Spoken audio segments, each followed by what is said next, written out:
Welcome to the Facial Recognition Comedy Podcast. I'm Pallavi. I'm Zara. And I'm Fizza. And our guest today is Janine. Hi. Hey, Janine. Hey. Welcome. Janine Thank is you. a singer with Atlantic Records, and she's killing it.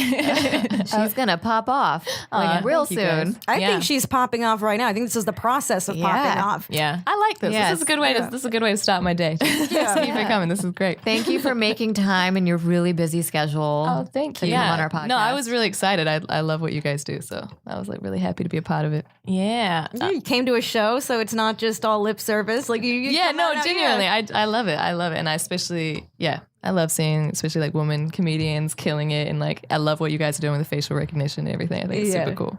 Yeah, because I met you through Preacher, who's a comedian. Yes. And so you've been like really, like a lot of the like comedy situation in LA. Yeah, I You've love been, it. like all over. It's so funny, for someone that's not in comedy, because I've just been to like hundreds of like comedy shows over the last couple of years. But You've also been to the open mics and stuff too, so you see the process. She did an open mic. She got up at Hooters. Really? I've done a couple. I did one that's like I did awesome. Madhouse, and then you it wasn't did? by choice. Preacher put my name in a bucket, and then I was like, Oh my God. But I actually really liked it, and it's really cool because you fun. get like a whole new. Yeah. I mean, it's funny because I'll be on stage, but doing comedy is like a whole nother.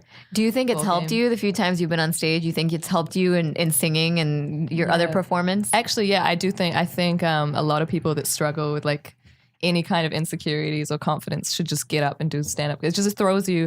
It's the same thing. I did an improv class like last year just because I was like, you know what? I just want to put myself in situations where I'm uncomfortable and then see how it makes you I better. mean, So that's why we do comedy. Just to feel uncomfortable. We just like feeling uncomfortable. Yeah. Like, we just want to feel something. What is happiness? Yeah. That's all we want. Yeah. What improv class? Is it working yet, guys? I did the Groundlings audition. Oh, cool. I got through. I didn't do it, but I got That's through. I was happy. awesome. That's so I think cool. everyone gets through. They She's just want your great money. at but- everything. They just No, want I'm to not. they want to make sure you're not a psychopath.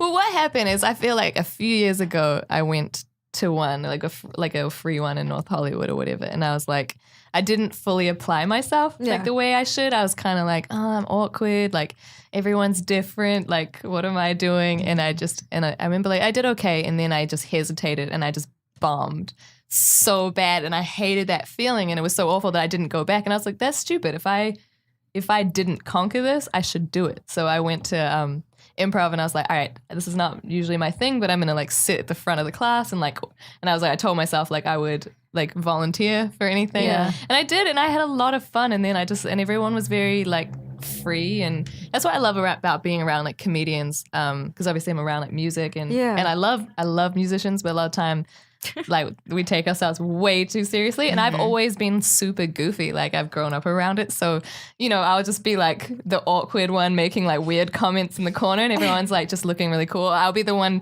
smiling super hard in photos where everyone has this like really cool closed mouth look going on. They have like an image to maintain. They have an image like I'm like always cheesing, and then I look at the photo and everyone's got this like sexy stare going on, or all the guys look really cool, and then I'm just cheesing, and I was like, I didn't get the memo, guys. How do you do this? You're not allowed to smile in photos? Okay. You're just a positive, real person, right? So you want to show that about Super yourself. silly. Wait, so you grew up? You have an accent, Janine. What are you? What kind of foreign are you? I'm fine. I'm from New Zealand. Yeah. It's kind of my accent's a bit mixed up now because people don't understand me. So Well, I how to long switch have up. you been out here in LA? LA for about 2.5 years, and then I was in New York for about like 4 years. Okay. So what was the journey? What made you go from New Zealand to New York to LA? Well, I finished university, and then I was like, oh, I have no excuse for just being like a broke part-time working musician. Before it was like when you're studying, everyone's like, oh, what do you like walk up to you in like a retail store or a cafe, and they're like, what are you studying? And then you're like, oh, I'm studying. So they're like, oh, it validates this thing. So I don't know. It's so stupid. What did It's you like, study? studied music. Okay. They there's no need for a music degree, really. It was just the good thing about it was it made me focus on what I wanted to do for a period of like 3 years. I think college is more for integrating kids into society and becoming a little more independent. Make your mistakes then. Although New Zealand is different, we don't stay on campus, so it was really like I barely went. Like I don't now. I would actually. You didn't go to class. I didn't go to class. I just did enough to get by, but I think it was good just immersing myself and you know having mentors and people around. But basically, I finished university and I was like, what am I doing with life? So I saved up enough money and I went to New York and I booked like 6 shows for a month. I'd never been. I was just the good thing about the internet. I just Googled venues and lied about how many people I could pull to the thing. Oh, because with music, it's like that too in the beginning. Yeah. It's like everything's a bringer show. So you're able to get stage time if you can promise a certain amount of people in the audience, it wasn't right? quite as strict as you guys have like with the bringer, like the actual bringer, but they more just like, how many can you bring? And I was just lied. But I happened to, the first one I did, I had got residencies at this bar called Pianos in New York. And I love that bar. yeah, so it was the first place I used to ever go played. there a lot. Yeah, so you lived in New York? I lived in New York for like 10 years on and off. But yeah, amazing. because What I'm part from of- Jersey and I lived in Hoboken and Midtown and East Village and stuff. Oh, cool. Yeah. So you know, so that was where I had it. And I played my first show there.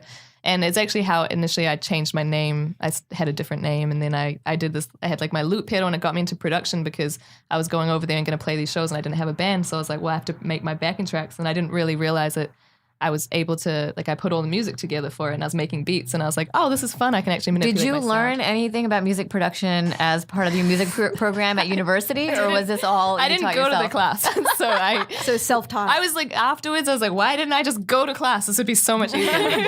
But no, so I ended up doing that and I did my first show in New York and I got like mobbed with people afterwards because I didn't really quite fit a box. And the best, obviously, America's the best place for any kind of niche. They'll just, you know, like the niches are bigger. So I did that and then I was like, I have to move there. So I ended up moving to going back home after that month playing those shows and then saving up. And then I moved there for a year on a postgraduate visa. And that's when I was just like, I was super hustling. I was working full time and doing music full time. And that's when I Were you working in music full time as well? No. Like a record label I or was just anything? working at a shoe store. Okay. I was working at like a Vans store. Oh my God, that's actually why we wanted you on the podcast. We want to talk about shoes. Yes, now we'll talk about shoes. We love shoes. I love Two of us do. I don't have that many. I have so many. But Wait, so when did you, like, going back a little bit before that, when did you, like, first decide that you wanted to do music as a career? Like, I mean, I loved, like, you know, when I was like a baby, I was like, I'm going to be a singer. Like, I was that kid. I mean, there was so many other things that I wanted to do, but it was just, I always came back to music. So. Was your family supportive of this dream? Did they put you in classes? Yeah, they definitely didn't want me singing the music I ended up singing, for sure. They would definitely want R&B me. fuck music. Oh. Can I just say, I've the best banged music. to Janine's music Yes! before. That's and my favorite I compliment. texted her before and I was like, I'm about to bang to your music. And she's like, okay. Janine, I'm you, Putting this on the playlist. you make baby making music. I make baby She making does. music. Baby makers. That's slow and nasty music. I know. She makes love and hip hop music. That you need to pull out or you're gonna get pregnant music. Yeah. Baby How many babies are going to be named Janine? That would make me so happy. Seriously, how many babies are responsible? I don't How many- know. yeah. That would be the most. I've definitely met a few people. Because, I mean, I used to, like, have sex to people's music. Now I don't, Yeah. like, it's some, like, people I now know. It's like, but now it's weird. I can't really hear their voices because I'm like, I don't want to think about you while I'm. Wouldn't it be weird if they all hit you up for child support? It's like, this is your fault. You're responsible, Janine. That is so funny. Yeah. No. So, yeah. Okay, so they've always been supportive. You have an older sister, Big Foss, Deb Yes, Foster. I love her. Shout out to She her. actually was in New York, so that's why that kind of gave me a good push to move there. So I was just going to finish though. So I was working and ended up like I've put out an EP when I was first working and doing music, and that was when I was like not sleeping. Like I literally slept 0 to 4 hours every night for that year. Was this in New York? That was in Your New York. hustle year? You know what? Yeah, You know, in New York, yeah, of like, course. You're just like it's you normal. don't sleep, you work, you drink, and then you I had do like it all over again. yeah. After I paid like my expenses, I lived off like $5 a week, and it was just it became normal. It was just that way of life. And but the thing with New York, there's so many events you can always You just slide go out, for free. get drunk, and eat food. Like you're fine. Yeah. But yeah. So I put my. When you're a pretty girl, you can do that. I mean, I think I'm. You got into places. No, look, I've never been that girl. Especially then, I think I was like a. I feel like everyone moves to LA and gets more attractive. Like I definitely. I got prettier. I'll be looking at photos of myself, then I was like, I look jacked up. Girl, I had a mullet when I moved to LA. yes. And it wasn't even my hair color, so there was thought behind it. Yeah. Well, at one point, I don't think I really had eyebrows. So in New York, I was looking, I was like, the people like, you look so different. It's like, yeah, because I grew eyebrows. That's basically You have expressions now. Amazing. I have expressions. Yeah. I know. Well, like LA will do that. LA will tell you everything that's physically wrong with you and then to figure out how to fix it. Yeah. People just walk around with measuring tape. For us, oh my your sizes. I went to undergrad out here, and like I feel like all nerds were like jacked up in college, and then afterwards we were like, we aren't working all the time. We can just like try to get hot. I guess that's like our next thing. So now there are like friends of mine that were like totally weird in college that are now bodybuilders. They're like, I'm gonna put all that focus into veganism and lifting weights. Nerd bodybuilders? Yeah. I'm about this life. Where are they? I'll message you. Okay, thank you. That's so funny. Yeah. Okay. So you hustled. So yeah, I was there, and then my visa ran out, and I had to go back to New Zealand. Oh, you didn't try to marry someone and stay? No, actually, funny enough, I won the green card lottery, but I didn't take it because it was like it's like some tax thing. You got to pay double tax in both countries if I ever move back. Annoying. It's so dumb. But so I went back, and then there was a couple of other filler things that happened in the meantime. But basically, I got a TV sync on Love and Hip Hop Atlanta. But for my song "Hold Me," and then I went to that night. It went to the top of the charts in the US, like on the R&B charts, and that night every major label in the States like hit me up. So I was back in New Zealand. I was crazy broke. But when she went back though, you were like, the whole story is that like you were like really sad. You didn't know what you were gonna do, and then like this one thing like got you all these calls, right? Yeah, like, there was so many things. But like you must have been in a slump, right? Like where were you mentally? Were you on your parents' couch? Like where? Yeah, I was back at my parents. Yeah. I was like, I wasn't very happy. And I remember there was things like I got a call from my friend who was my best friend I've known since I was born. She's amazing, and she just got engaged, and I was her maid of honor, and I was like so happy. And then I remember just being like, man, I'm so broke, and I want to give her the best like bridal party getaway I could possibly do. And I just remember like, I mean, I would have done it without any money, but I remember like that was my thought. It's like I just want to be able to like make. I just don't want to not like be restricted by that. And yeah, I was just. So you started a GoFundMe. No, but it was great. I mean, like there was a lot of things. It's funny because I always feel like things always come from where you're not looking. Like if you absolutely, it happens because of the plans you make in a certain direction, but it will always come out of left field. Like for me, there was all these other things that I was set to do, competitions that people had thought picked me to win, and things that I was like, that were going to be my way, things were going to happen.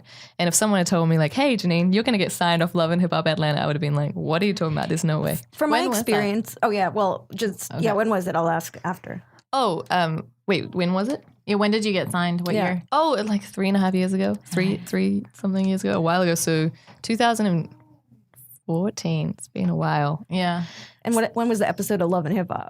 It was 2013. It was this is really sad. Where I watched the show, so that's really sad too. Oh, there was what's it name? This is I've been really watching bad. all the clips since Cardi B. Is it Bambi? Bambi, yeah. It was when she had a miscarriage. They played my music. Oh. And it was really sad. Really sad times. But it was the perfect song. But it worked for me. Yeah. So. Yeah. That's amazing. That's just hilarious. Sorry, like record execs. Bambi, I hope you're well. Yeah, no, I'm kidding. Music execs, like she's having a miscarriage, and music execs are like, but that song though. No, the song like is so beautiful. So it like it matched the moment. No, it was amazing. That the people with MTV and Love and Hip Hop, they were just so amazing, and the people on there, it was just, obviously it's not doesn't always have the best like representation of people, but like as a whole, the company and the way that actually off camera people are is really loving, very kind, super supportive. Like when the song played,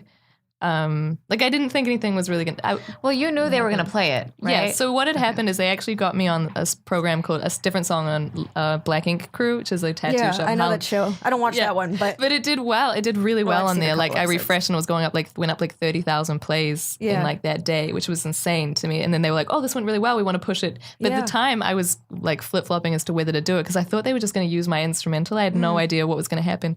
But then they end up. What they do is when they play it, they put like your name and the song, and then in the ad break they put like your picture up and where to find you. So I was it was so insane. I was like at home and I was like refreshing, and it was going up like tens of thousands of plays. Oh my goodness! Wow! On my SoundCloud, it's it was at insane. like 5 million or something on YouTube. Yeah, but it went to like 1 million in that week, and it was just like and I'd never seen those numbers, and I remember I was like, Mom, I'm blowing up. What is happening? It was so weird. I was like, must be a glitch. Like, what is happening? And then I started getting emails, and it was and it's been like a journey since then. Things didn't really take off the way I wanted to. And then there's been a wait. Like I finished my album 2 years ago and it's coming out soon. But it's like there's so many ups and downs, but definitely at the time when I did right before I got signed, I was definitely in like a really bad place, and I just wanted to get back to the States. And from what I've experienced is that a lot of times when I detach from an outcome, like something I wanted really, really, really bad to a point where it was like an obsession, and I just let it go. That's when maybe that creates space for it to come into my life. Yeah, that's been my experience at least. I definitely believe in like you just celebrate what you want to see more of. Yeah. Definitely what you put out, you get back. So I think like having those, like detaching, but then also like faking it till you make it. Yeah, faking it till you make it, but like focusing on the positive, what you do have, what you can. And like also I've learned, I always thought when I got signed, I would never rely on the label because I got signed because of the work. Like I produced the first EP myself. I recorded it myself. I funded it myself. Everything I did myself. I did my own artwork, my videos. Like, so, but then I did find like, even I fell into that trap of like the last like a year ago, 2 years, like I just kind of slowed down and started relying on them and listening to the promises of we're going to do this and we're going to do that, and like it all fell through. Yeah. So last year I started like picking up, and then everything since then I've been on tour and all this stuff. I don't even have management at the moment. You did your first headlining tour recently. And did you organize this tour yourself? It all started off of her booking one show. Oh wow. Yeah. So I decided. Like I used to have management who were amazing. They're great people. We didn't always like see eye to eye on things, but they were trying to wait for me to perform until the album came out so we could really like push it. And I was like, I need to be performing. Performing is like my main thing. Yeah. That's what I do. And so I didn't end up performing for like nearly 2 years, which is just like, I was really depressed about it. And it made me. Did you perform like at mics or something? Like how did you stay? I went to one mic last year, and I'm like, and I sucked so bad. It was really bad. And it was really like humbling to be like, all right. And then I was like, okay, I have to get better. And then you started taking vocal lessons again, right? Well, no, I was doing vocal lessons before that, and I was fine. I did like just a few months of it because I was like, I think no matter how good you are, you should always work on your craft. And if there's ways to do it, and I learned a lot through that process, and even just like, just getting out there and hearing other people's opinions and stuff. But I did the open mic. I sucked, and then I was like, I need to get back. So I booked a couple of shows in LA, and we nearly sold them out. I sold the first one out, and then I was going to New York, and I was like, she's so humble. I was at these fucking shows. I was at both of the shows, and the entire fucking crowd was like, people were like crawling at her feet on the stage. Like, they had this one girl had a Janine headband, and Janine was like, "Is your name Janine?" And she was like, "No, this is for you." She's that humble that she didn't even think at her own show people would wear. I mean, that girl made it herself. So. Okay, in my defense, I knew that there were other Janines coming to the show. I didn't know if she wanted to advertise that she was the other Janine. I don't know.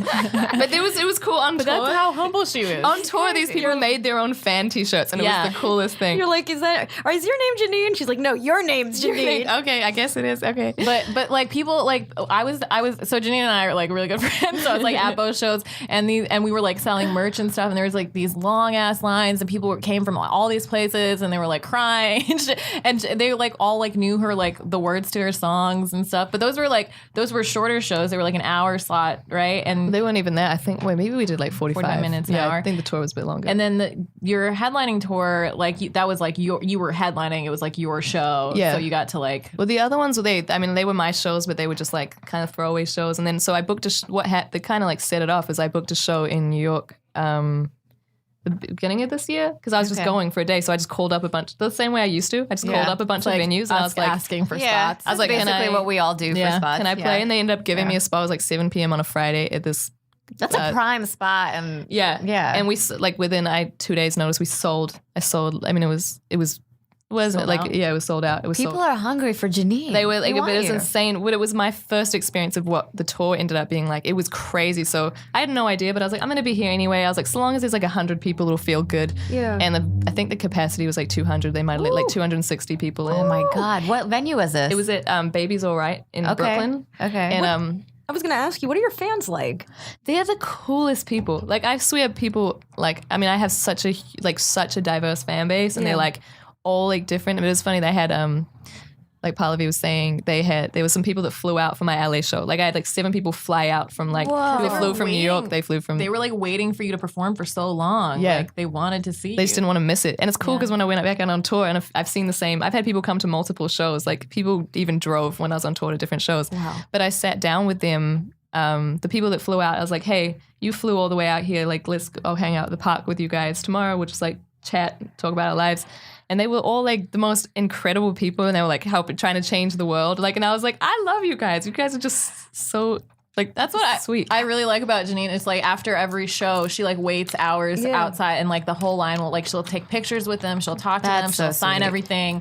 She like does like live Instagram stories with them and like does the thing where like they can be on the screen at the same time. Like she really like, you know, like to be grateful for that. Well, I am lucky that I have great fans, but it's kind of like people always come up and they're like, oh, you saved my life. But the truth is really they saved my life. I get to do what I love. Only because of them.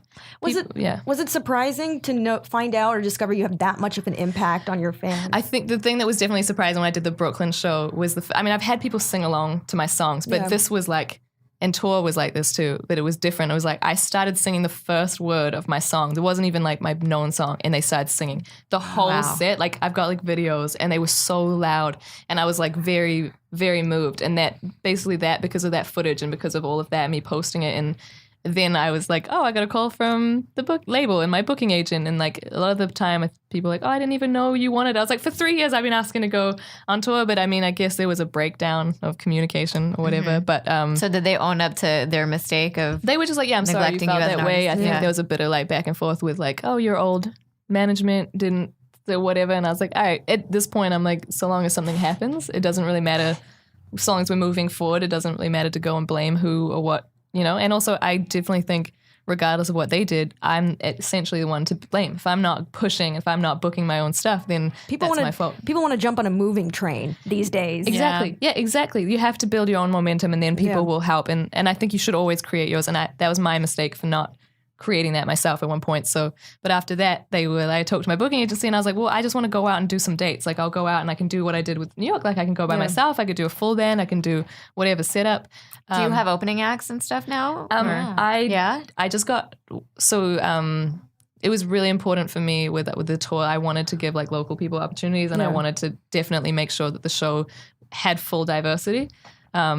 And so I made which in a way where I put so much more work on myself trying to find, in some of these smaller cities, it's very difficult to find like local openers. artists. And she was like posting on Instagram, like if you are a musician in this city, and she like checked all. I'm sorry, I'm like telling Janine's story. No, you're good. This is such a good story. Like I'm so inspired. I know. I'm a It's Janine like fan. it's like hustle. It's the same thing that it's like cool to see it in a different like art form, you know, in like a different creative field. We're all out here. Yeah. But so you posted and people like emailed you and you like combed through it the day. So what people don't realize is when I actually had them open, it's like I handpicked everybody. Like the booking agency was sending me a bunch of people that weren't like quite fitting for what I wanted. So I put a thing out for my fans as well. It's like, if you're my fan, if you want an opportunity to open. So I sent an inbox. But this is at the same, while I was on tour, I had like so much stuff. We've been finishing up the album, like artwork, videos. Yeah. Basically, I didn't get any downtime. Like I've just been working the whole time. Like we were doing 12-hour drives, and the whole time I had my laptop. Like I was working. We'd have to stop at like McDonald's to charge up, and then like keep going. So it was a busy time. So as much as it was awesome, and I had an amazing opener in Chicago that came from that, who I think is going to be like very, very successful. This guy's Adam Ness. He's amazing. Oh, I saw that. Yeah, he's really good. You discovered him?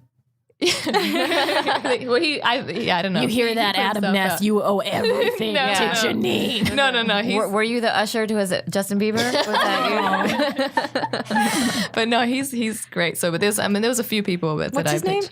Adam Ness. Adam Ness. Yeah, he's really, really talented. So it was cool to see, you know, to be able to pick that. But I didn't realize how much emails I was going to have to go through and how much music. And then some people are just like, hey, so I don't actually make music. I just want to like say hi and do you want to meet up? Or like they'll ask like, random. I get so many people ask me just like random questions that I was like, Google could tell you this. Or How do you deal with people asking to hang out? Because sometimes that, comedians get that as well. Women comedians. Yeah. We were saying like our demographic is mostly dudes. So how do you handle that?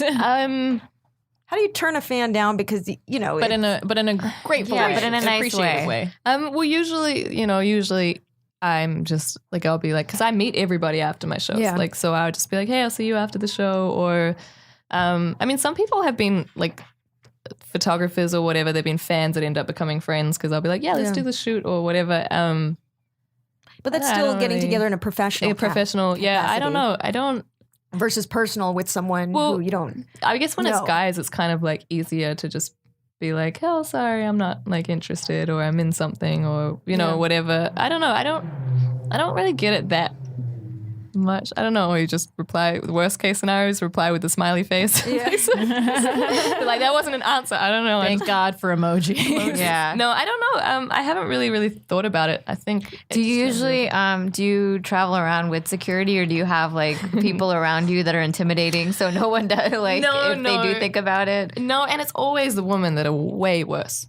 I've been like so, because I also have a very big LGBTQ community fan base, so they like love like the diva thing. So it's usually like the woman that'll go. I had someone like she was so fun. I was taking a photo with her, and she like put her hand down my back and just like brushed past my butt, and I was like, I think she did that on purpose. And then right when I was leaving. Right when she was leaving, she walked away. She just grabbed like a whole handful, just like a double grab, and walked off. And I was so shocked, but I was like laughing. She was like super tiny too. Yeah. She was like very, and I was just like, if this was a dude, I would be so, like, I'd just be like, what do you think you're doing? But I was so shocked. And then how bold she was, I was like, almost like happy for her. Like Feminism. I was just like, it's when we assault back. I was dying laughing.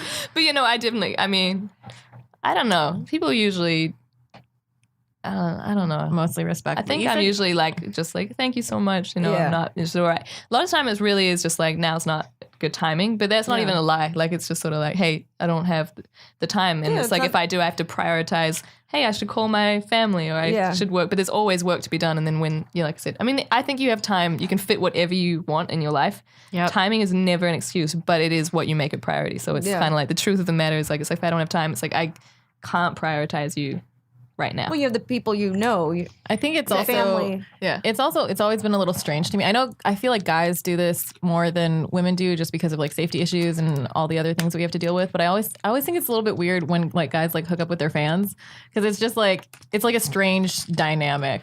I don't like it. I know, but I do think when you're on stage, anybody, you're kind of like it's like a teacher. This is my personal view. I don't think it's right, but I think you're in a position of power. Like if you've ever been, I'm sure you've seen it. You've looked at someone, they're like starry-eyed. It's like they're drugged. Like they have this thing and they think they have to do. Look, they're grown. They make their own decisions, whatever. I personally wouldn't want to hook up with a fan just because I feel like I'm in a position of power and it's a little bit weird. But also maybe because it's like, I'm also, there's a lot of reasons. It's also like it feels like uneven footing to like start off a relationship on, because like they know so much more about you, and it's like not this like moment of discovery. They don't, personally know you, so the attraction is not based on something real. Exactly. It's based on the art, the performance. I'm attracted to Janine's Instagram. Hot for Janine's Instagram. Is my Instagram or my story? Because they're totally different. Yeah, your story is pretty fun. But I can understand how like maybe a fan would confuse that for being something more grounded and real. If they just, because I'm sure your fans really, really love you. Yeah, they do. It's just it's different. Yeah. From having an interpersonal relationship in person. Yeah, it is. It's just, I think there's a balance. Like I've definitely, I'm so moved by people in the way that they support me that I try to give a lot back. But then a lot of the time, sometimes it's like that you give an inch, people try to take a mile, or they'll be like, it's like when I reply to someone and then they're like, oh my God, thank you for your reply. And then they just like, how's your day going? And then they just like keep going. And then some people get mad when you don't respond. You're like, I have 500 other DM requests right now. I'm trying to just get back and say thank you, or like, and it's just, and it's ongoing. So I can't then people start being like, it's like when people like heckle and it's like, this show is not about you. And then you give them something and then they're like, oh, now I'm part of the show. Yeah, and exactly. Keep going. Like, it's not funny anymore. Stop. Yeah. So was that your craziest fan / groupie story? Someone just kind of like grabbing your ass? No, I've had some weird ones, but I can't really like. Are you legally not allowed to talk about it? No. I've been like lucky. I haven't had anything too crazy. That's but good. I think it's so cool that you like. I mean, I feel like you're blown up now, so you might not be able to do this. But I think it's cool that like while you're on the rise, you're like going to a park and like hanging out with your like. Who the fuck does that? That's awesome. That's so cool. I mean, I really do hope things blow up. But yeah, I think this is the time. It's just like when I do.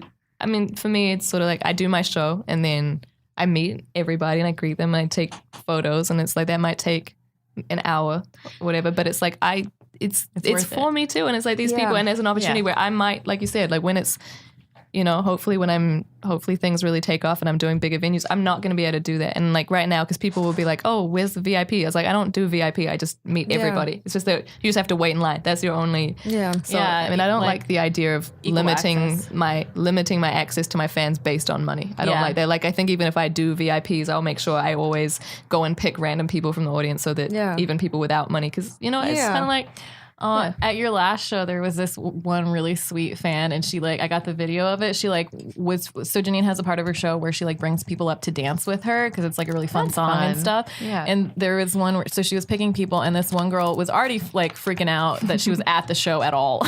And then Janine picked her, and she was like crying on stage, like she couldn't like contain it. Like it was so sweet to watch. It was so awesome. So, as you get bigger, your career grows, your fan base is going to expand. And, there's one of you and, hopefully billions of Janine fans. Ooh, I like this. Yeah. So how do you take care of yourself? Because you do want to give back to your fans for all their support. And, I'm sure you love your fans. But, like just even now, like even I don't know if you guys feel this way, Polavians are, but like even at sort of this point in my career, it's a little overwhelming to sort of deal with DMs. It is overwhelming. It's hard to be an adult, first of all. So like to, how do you handle everying and your fans? She also doesn't sleep. I mean, I go through phases, one of us. But I definitely don't have the answers. I don't like this theory, but like it's that ideas you can have it or you can't have it all at once. Yeah.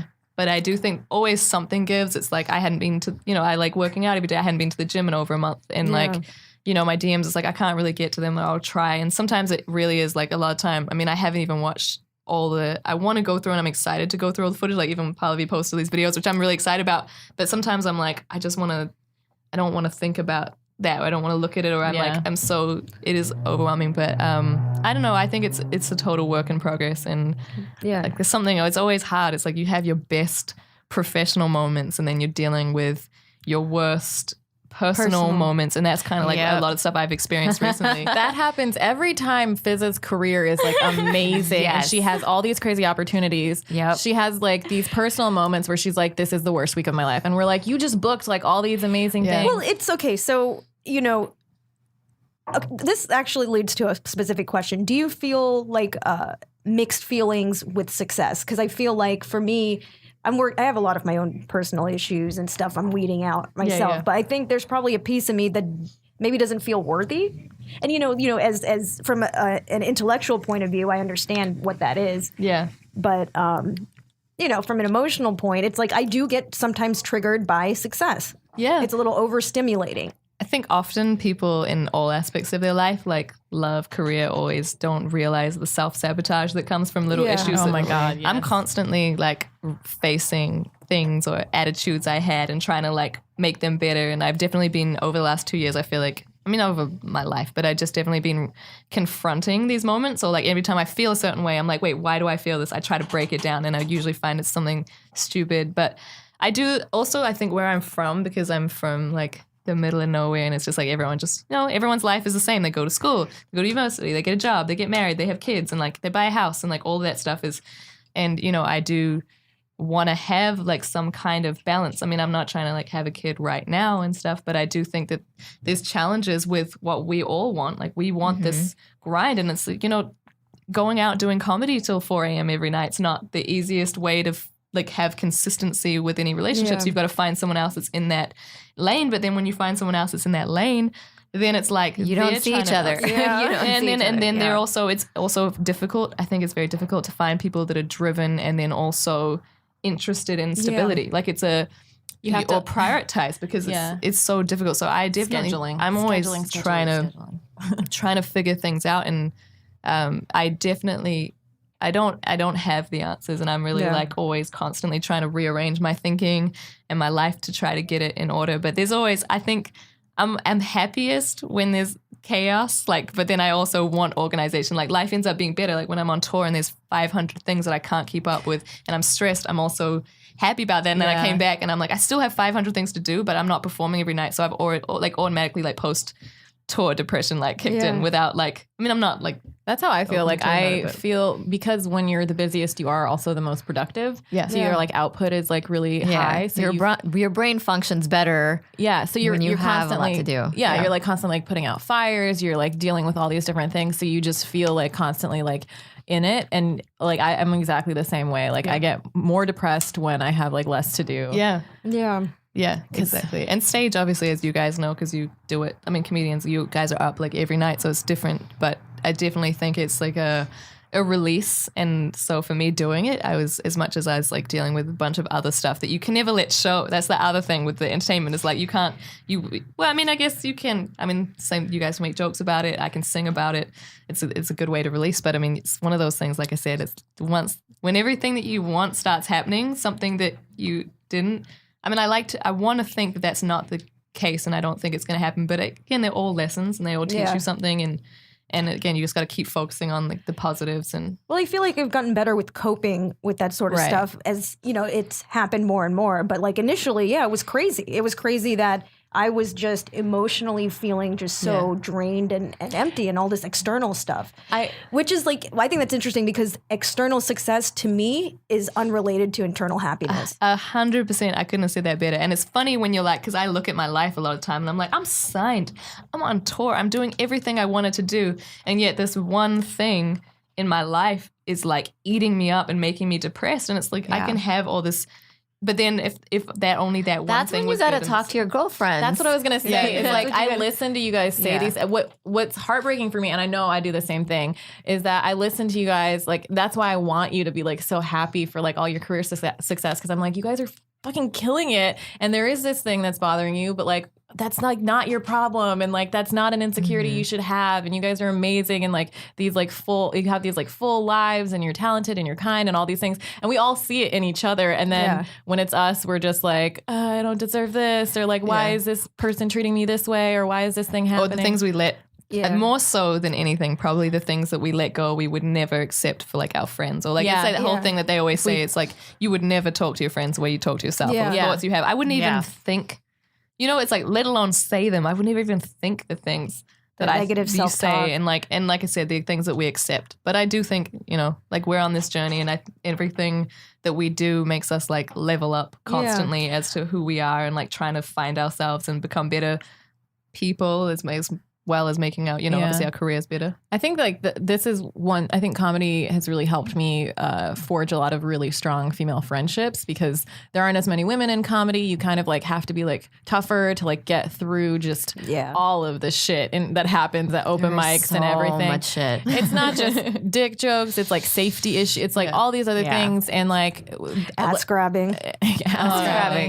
Yeah. So it's like all these things, and like I've really looked to the women in my life to like understand that and be like I want to protect them and they want to protect me, and like that's really helped. And I'm sure the same is true for you. Like this year, you like we became really good friends. Yeah, I'm like it's been really helpful for me too. Yeah, it's been awesome because I've always I've had good like girls in my life, and like, you know, my friend I've known since I was born, she's still like close, and we don't talk all the time, but we might talk like every couple of months even, and it still feels like I saw her yesterday. But I've always been like a tomboy, so I relate to guys and a lot of the stuff I'm interested in.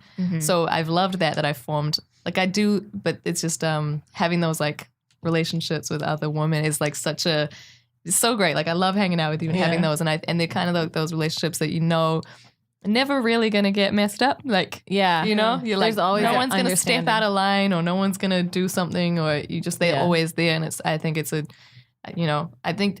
think balance is important. I think having male energy and female energy is really important. Yeah, the yin and yang. Exactly. We do have some other interview questions though, because we have an R&B singer amongst us. Yeah. What do you think happened to R&B? I miss it. Zara feels like it's not as poppin' as it used to be. I miss it. I love R&B. I think there's a lot of people that feel that way. I don't know, it's hard for me to speak on because I think that things just like evolve in different ways. Mm-hmm. But I definitely miss like a lot of the old. I miss like smooth- Mary J. Blige and like that's what I grew up listening to. Yeah. you know? Oh yeah. That's amazing. I love that. Like I'll listen to Joe and like Aaliyah and like a bunch of that type of stuff. But I think, everything just kind of got merged into a lot of like that pop. Yeah. I think that's really it. It's just like a lot of there's still good R&B out there. It's just not making it's not making the charts the way like the kind of Chris Brown pop, like R&B is going off. But it is there. It's just, we're so oversaturated with music and it's, Do you feel like R&B, like it's being forced to collaborate with all these other genres that are topping the charts right now? Yeah, I guess so. People a lot of times, it's the same way like single culture versus album culture appeared and like streaming and everything. Everything is just kind of like quick. Yeah. Everybody wants like that quick buck, that like fast success. So I think they're just like doing, a lot of when I worked on my album, it was the first time where like the label had put me with other writers because I did everything myself, and I ended up just doing the whole thing with like a couple, like the producers I worked with, and I co-produced a couple, but they put me with these amazing writers, but it did not work out because they're like factory writers. Okay. They come in and they're so good at what they do. They write hits, but that's not my, I'm like, of course I want to write a hit, but I want it to, my whole thing with music is I was like, I just want you to feel something. That's it. I was like, I just want to make people feel. And I'm like, if I don't feel something, how do I expect other people to feel it? And they're just like, all right, this is the theme. So like, this is get the party started. I was like, I wouldn't say that. They're like, well, it's, not all your music should be for you. And I was like, but that's why my fans connect with me so much, because I'm telling their stories and like. Yeah, that's like with comedy, you like want to be your most true self, and you want to, like, you find your market or whatever through that, and people love you for who you are and like what you're able to say. Exactly. And it's the same thing with like being true to your art. Yeah, I'm not saying be like stubborn, because I've definitely in the past been like, it should be open. Like I added tempo to my album. Like there's stuff, and I enjoy it because it's like I want to have different moods. It doesn't all have to be like sad, slow, depressing, or sexy music. There can be other stuff, but. So I opened up, but like I still think, especially at this point, it's like being true. As long as it feels right, as long as it feels like me, even if it's like a little bit out there just for me, like it's still me, So you definitely have felt that need to kind of have those influences in your music. Yeah, if I listen to all those, like I love like those Usher, like I love like the old Usher albums, like 8701 and like Confessions and stuff, and they all have those slow jams, but then they all have like those fun tempos. So a lot of like on older R&B music that I like has that. So it wasn't really like, oh, I'm selling myself out. It's just something that I did think I needed to be aware of. But also on stage, I was like, I do want some more tempo stuff that I can have fun moving to. I really like Hold On. Yeah. Because that's the one she has, like people come up and dance, and like there's like a fun like dance break thing. And it's like, it's super fun. Yeah. Yeah, and it's funny because I didn't like it as much until I started touring it and getting people, and it was just like, it's nice to have fun, it's, at the end of the day, it's like I have all these serious messages and things that I feel like I need to convey, but sometimes you just want to like move a little bit, have a little bit of fun. So, but a lot of your music is written from like personal like relationship experience, everything stuff. Yeah. So you like, do you feel like you have to go through all these like hard times to like write? Do you feel like you get writer's block? You know what? Exactly. That's the thing. Is like I feel like in a way I'm like, well, maybe life is just handing me these experiences so I can write about them, because it's true. Material. When I'm like when I'm happy or like everything is good, I can't write, and I do. So. Yeah, it's interesting because we were just talking about that in our last episode. For me, I feel like I'm funnier when I'm happier. Oh, that's awesome. Yeah. Good for you. That's amazing. Great. Yeah, that's so good. But I've talked to other comics, and there's a school of thought in the comedy community that way. I don't know. Like, if I'm dead, no one wants me to come on stage and start crying. Yeah. Because I could do that, but yeah, I guess the that's idea not fair to the audience. You were talking about like that your material comes from hard times, but when you're performing, you perform better when you're happier, right? Yeah. Yeah. Well, that makes sense. I think that there is definitely that. Of course, there's that element. Like I had a show where I really pulled it together for the show, and it was like a very passionate show, so it was like it worked out okay. But generally, definitely being in a happier position. Because again, energy is transferred. So it's like when you go out there, and especially you're like super bubbly and fun. So it's like that energy, but that's something that you get that like, so if you go on and you're like, hey guys, it's gonna be weird. Like everyone, it's not gonna work. My parents named me Fizza. There's no way I can't be somewhat super bubbly. It's so funny. Super, I don't know. Whereas other people's comedy, they can stand up and be like, man, so this and that, and it works and it's That's funny. like their persona. So I have a question, and this is for you too, Janine, but also for the fellow, the co-pros. Have you ever been in a position where you're upset about something and you're going on stage and you don't feel like you can talk about it? Because I feel like that becomes difficult. Like if I can't talk about what's happening to me in the moment. Do you mean on stage, or do you mean on like stage? To people? Like if something, like I get horrific news or something, and I'm just not in a position to be able to talk about it. When you're already about to go on stage? Yeah. I think like if it's like an open mic or like a smaller show, I kind of like try to think of something fun. Nothing is like crazy has happened to me like right before. I remember one time I made myself like right after the 2016 election, I was like super heartbroken, as many of us were. Yeah. And I made myself go on stage and I got a joke out of it that I still use. Yeah. But I tend to like I have this weird masochistic thing where I like force myself to do comedy in all like mental states and physical conditions and like in all these different places. Great training. It's healthy.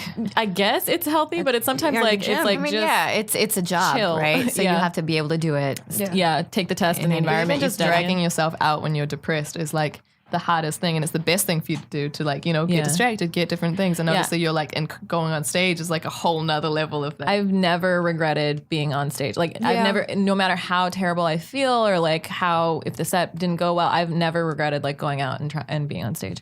I always feel, most of the time I feel better. Like even if I was sort of down in the dumps, I go on stage and after it's just an instant lift. Like I feel like. Yeah. I was in like I had going through a moment before on tour and I was like really, really, really messed up and had to pull it together to get on stage and like, and then, when you get off stage and you meet your fans and you're just like, it's like people clapping. Or for me, like the cheering or singing along is like you getting big laughs. It's that feeling where you're like, oh, it feels, and you can kind of like forget. But then I also, like I said, I have this benefit where it's like if I break down in a song, people are probably like, oh, she's just so moved. Feel for you. Like I kind of feel like if I just start crying, it's okay. It's which makes me not. Beautiful. It's beautiful. I saw this I went to Portland recently and we were just at an open mic and like the best set of the night or whatever gets some prize.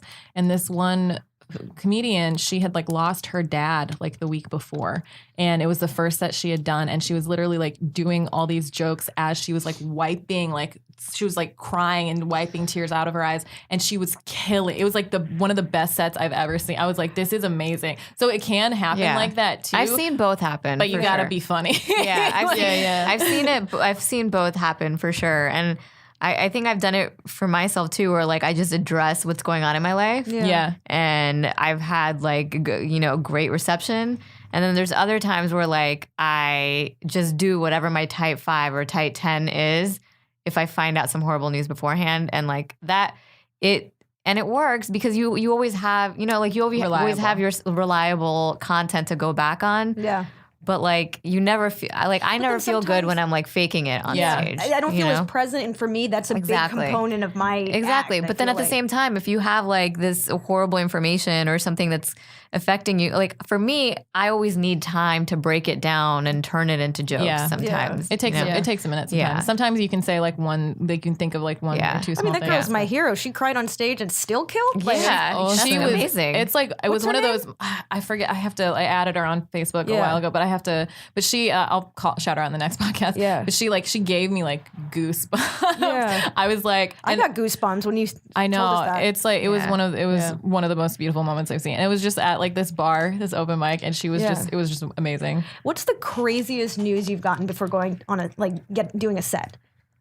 That just like, you would have preferred not to do the set and preferred to like go and process that information. Mine was moments before I went on stage, like literally minutes. A guy I was dating at the time texted me that he had cheated. He's like, oh, I fucked up. And I was like, I'm about to go on stage. Like, so I went to the bathroom, I cried a bit. And then like I fell back on my, my tight 10, but like I wasn't present. Like now going back, I would have talked about it. Also, if you're not an entertainer and you're dating an entertainer, just fucking like tell us after the show. Yeah. He's an entertainer, so really had no excuse. I was gonna say, guys just don't. He's just a fucked up person. Ask what we have going on that night. Tell us later. Are you sitting down? Yeah. Are you not going to be doing standing? Right. Yeah. I had to. One of them. The Are worst you on stage? was my was actually my final university performance. I was meant to do it that day, and I was super close to my nana, and she passed away. And that was like very, very, very hard. And then so they managed to let me. I was talking to I nearly didn't do it. Like they pushed me to the next day, but I was still like, I'd just been like, I found, and I went when she I stayed with her body, like stuff. It was very it was really tough. But I was like singer, so I was crying, trying to not hold it down, and it ended up being like, I think I got the highest score I've ever gotten, which might have been a pity score, but it worked. And then I've been broken up with deleted off everything right before going on stage as well. And I was just like, why couldn't you just and I know it's the intention's not bad, but it's just it's just those relationship stuff mess you up. But in the past I probably would have talked about it more, but now I kind of am a little bit more I don't private. I'm definitely, the older I get, getting more private with. Yeah. And also, your fan base and stuff is growing. So it's you want to keep stuff close to you because I've seen it's kind of cool watching your friends get famous and stuff and get have all their dreams come true. And it's so exciting and so encouraging. But you notice that when people really pop off, when they get really famous, it almost feels like they have fewer real friends. Yeah. And that's a cliche or whatever, but I've seen it happen. People aren't really getting to know you. And they ask for stuff and so there's this line that you want to have of this is my private life. I let the people that are close to me know about all the things that they need to know about. And then everybody else, I'm here to entertain you, to show you these experiences, but there's a line there. I definitely feel I'm glad in a way that things have taken, I mean, I have to say that now because I can't change it, but I'm glad things have taken so long. Because I remember even when I first got signed, in which I didn't have the fan base I have now, and it's still, obviously, it's still small. Nobody knows me yet, but you're a star. You're a headliner. Yes, you're a touring headliner. A touring headliner. But I remember that feeling of it initially happening where people around you do, I got a big check for the first time, and then the money becomes weird with some people, and then just people kind of all of a sudden are interested in you because they think you're popping off, and because I didn't pop off, it kind of allowed me to take my time to figure out of the people who are genuine. And I said, friends. Now I've taken so it's been such a slow build. But being around someone that just took off in such a hurry, it's because I just remember that feeling of even then, and I was nobody, being who can I trust? What's happening? And there's all these changes, and your whole world has changed. Even the view you have on yourself starts to change because of the way people are treating you. Yeah. So I feel now I'm ready. And I'm at an age where I would have loved this to have happened earlier, but I definitely feel I'm personally ready, and I have a good enough, I have great people around me. So I'm and I have good enough judge of character moving forward, and I'll be okay. I feel this is the thing that I've noticed. I feel people are really they want to get famous or rich really quickly, and I have started to feel more grateful for being older, like you were saying, because I was before any of that, hopefully good things will happen for us and stuff, but before, if that happens, before it does, I just want to get all my therapy out of the way. I want to be a good person before anything happens, because it's so, if people just let you treat them like shit because you're famous or funny or a talented singer and stuff, you're never gonna know that you're a shitty person. I'm so glad. I don't think I've ever been I've never taken advantage of people. I've definitely seen that in people, where they'll but I just think insecurities that we have, or things we've been through in our past, would have definitely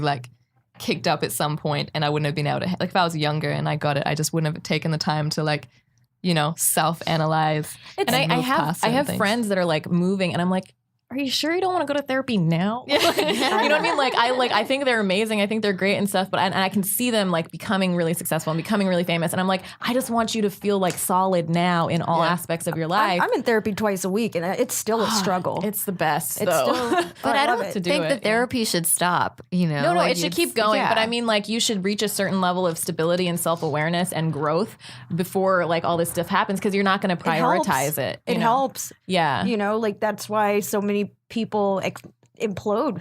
After Yeah, being I mean, famous. like you guys are all around comics that like you feel like, all right, maybe you would have responded well to therapy 5 years ago. Yeah. Yeah. And it's like, I just Be a want like stronger the foundation. the Yeah, best yeah. for them, and I want them to feel like they like, because it's so much pressure and it's so many things coming at you and people asking you for stuff, and you should be centered and feel like you're who you are. Yeah.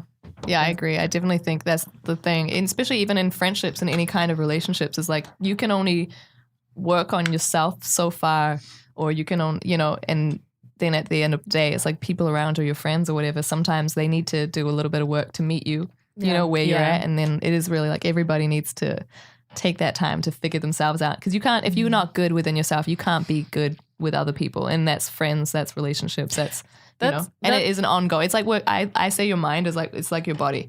It's like you can't just get in shape and then stop working out and think you're going to keep in shape. Your mind is the same way. You got to, it's like a constant daily, you got to be like working on yourself. You got to be looking at things, and you got to be like, when things suck, you got to try to find positive thinking or force yourself out, or at least just accept, okay, this sucks right now. I'm going to give myself a little bit of time to be like, this sucks, and then move. Find coping skills so that when it does suck, you like know how to deal with it. Yeah. And I think all creative people feel, I mean, the reason we're good at what we do is like you guys are very, like analytical, or you can see things, and like we feel things more intensely than other people, which is how we're able to articulate things that people average, like people who aren't as creative will never can't do. And then they're like, oh my God, you just saved my life. Or, oh, how did you do that? You connected. And it's because we feel it so hard. But with that, with great power comes great responsibility. But you do feel it. You feel it. Like, and you can get, we're definitely I don't like it. I don't like being like empathetic. Like, I don't want to feel all these sometimes things. I'm like, I feel that too. But then at the end of the day, that's what makes you great. But you also have to deal with, I do think most creative people and artists are prone to depression. Something to speak about.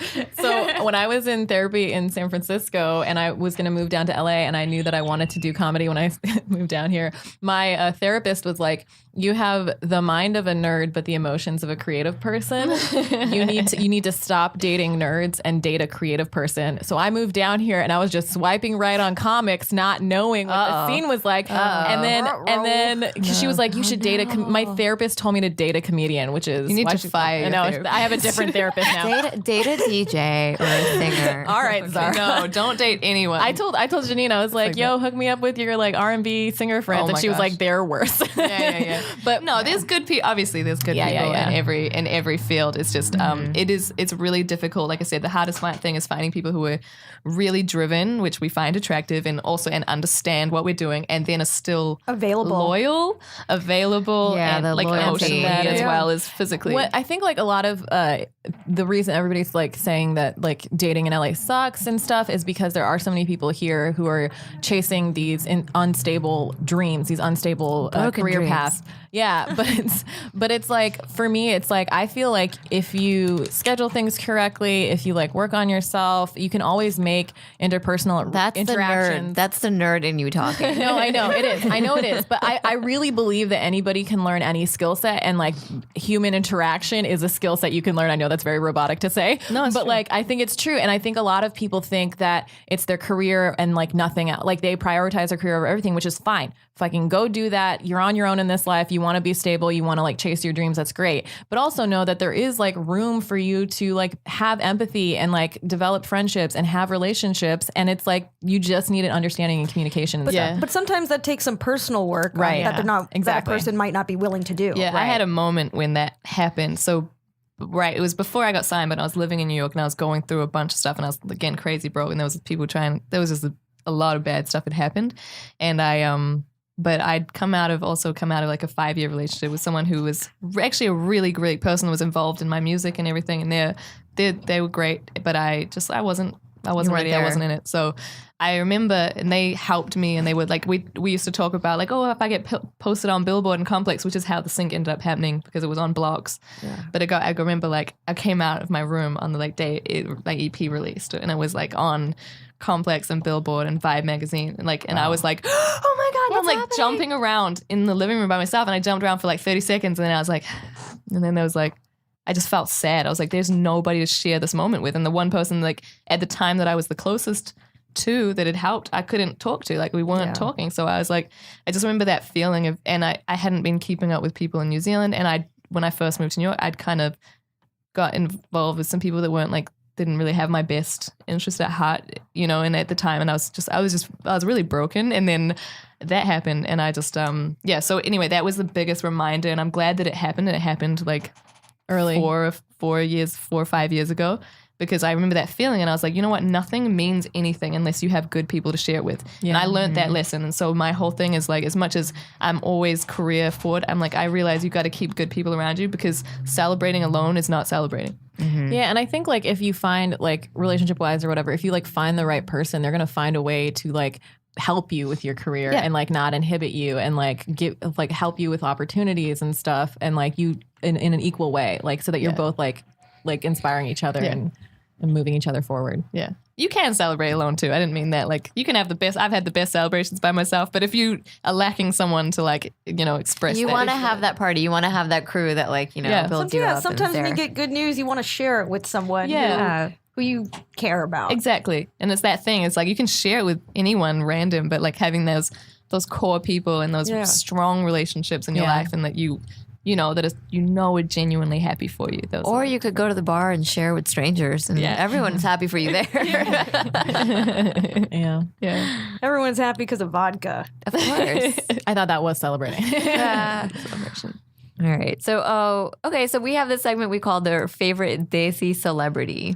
Favorite what? So Desi. Desi So we should is explain what South Desi is. Asian people. So it's people from Pakistan, Afghanistan, India, brown people from Asia, basically. Okay. So that's Desi is a term that means like from home. Desh means like home. So Desi means from home. So that's what we all call ourselves. So I don't have like, it encompasses India, Pakistan, and everything. South Asia. So who do you have like a favorite Desi brown celebrity?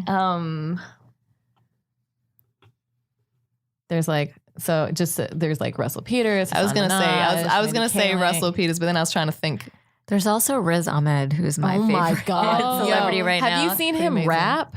Oh yeah, he was a rapper before he popped off in acting. Yeah. I'd probably go with Russell. Yeah. Because But that was my first thought. But then I was also like, oh no. You know when you like think of someone, I'm like, think of someone. Yeah. Did you like you used to watch the specials and stuff when they came out? Back in, actually funny because I wasn't like, you know, I'd watch like major specials, but I was not, obviously now my knowledge of comedy is a lot more extensive than it was. But yeah, I used to watch him like way back. And I thought it was really funny. I loved like his accents, like when he'd do it. Yeah. Like it was just like so funny. Shout out to Russell. We want you on our podcast. Yeah, Uncle Russell, come on the podcast. I feel like he's so cool. He just seems like super cool. I feel like he'd be down. Yeah, I know. Like we met him, and he's like super sweet. What? I said I know his hairdresser. Oh, really? She was talking about him. So apparently he's really, really lovely. Janine gets her hair done by the same person that does Russell Peters. Oh, wow. That's why it looks the way it looks. Amazing. Wow. Next time he's gonna come on the show. He's gonna have this gorgeous wig. That would be amazing. That's awesome. So do you have any questions for us? We're trying to educate people about Desi culture and stuff. And I think you heard the end of the last podcast we recorded. So like, we're trying to see if anybody has like questions that they would normally be embarrassed about, that this is a safe space to ask questions. I feel like I've asked, this is I guess a hot part. I feel like I've asked you probably all questions. I don't feel like there's anything that I'd like, I don't feel like there's anything that I want to know that I'd be like embarrassed to ask. Is there like, are there things that people assume about like New Zealanders? Kiwis? What did you call her? A Kiwi? Kiwi. Am I allowed to say Kiwi? Is that a thing? Yeah, Kiwi's fine. Okay. People ask us that's like derogatory. Goddamn Kiwis. Oh my God. Someone please educate me on this. I didn't know People that's from New a Zealand. term. Kiwi is we get called Kiwis, but it's our national bird. But the funny thing, it's beautiful. It's really great, but it's also like endangered, but it's also flightless and blind. I was like, why are we using this? because you'll never leave that island.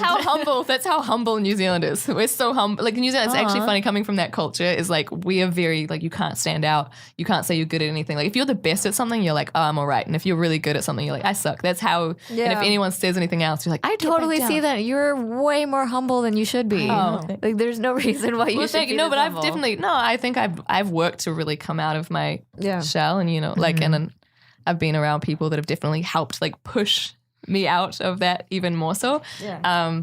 But I think I'm in a good place now. I think I have but if I went back to New Zealand, they'd be like, you're so out there. But I was like, this is so fitting. But New Zealand, Australia is different. So we don't like being mixed up with Australians. That's the only thing you need to know. Don't call New Zealanders Australians because like some things in culture are the same, but then a lot of our beliefs or like this system is different. It's kind of like Canada and America. This is back to Pakistan, India again. Yeah, we don't like being that. So that was the only thing. You have like water separating you guys. Yeah, we do. We just have violence separating us. Yeah. Cool. Oh man, that's cool. So if you ever meet someone that has an accent that sounds like mine, just say New Zealanders because Australians don't care, but New Zealanders care. Oh, you're like the little sibling that's like, I'm my own person. Yeah, we're the shadow country. We're like the. I want to go to New Zealand so bad. Okay, I'm like obsessed with Lord of the Rings, and You want to see some hobbits. I want. Oh, that's what people fucking do. hobbits. No, but I've always I really want to go to New Zealand so bad. I've convinced people have like asked me questions like people have. When I first moved out here, I was like, are you serious? People ask, like, they think, first off, they always think we're in Europe. And I was like, you know what, that's fine because I don't know where a lot of countries are. Like, I remember once had, this is not what to say, but I once told someone else, like, this dude was like, where are you from? I was like, from New Zealand. He started speaking Russian to me. Like, he thought that was going to get me. I was like, no, you just look so ignorant. Like, I was like, how is this? So there are all these different languages in Desi, like between different Desi cultures and stuff. So I'll be on dating apps and people talk like Hindi to me, that like whatever they can, just trying to, and I'm like, I don't understand what you're saying. And you're like, why would you, I hate when people like assume rather than ask, like, oh, you're from, like, I feel like it's, like I'm guilty of it, but I always think it's better just to ask. Yeah. But or like they're like, oh, you're from India? Where in India? I spent 10 years in this other place. Let me tell you all about my meditation retreat. Yeah. I had people, so with the New Zealand stereotypes, because people will be like, the first thing they always say, it's like, oh, Lord of the Rings, or they might say like Flight of the Conchords. But I've had people actually be like, so are they like real, like, do people live in shires? That's funny. I've convinced people that we don't have roads or TVs yet.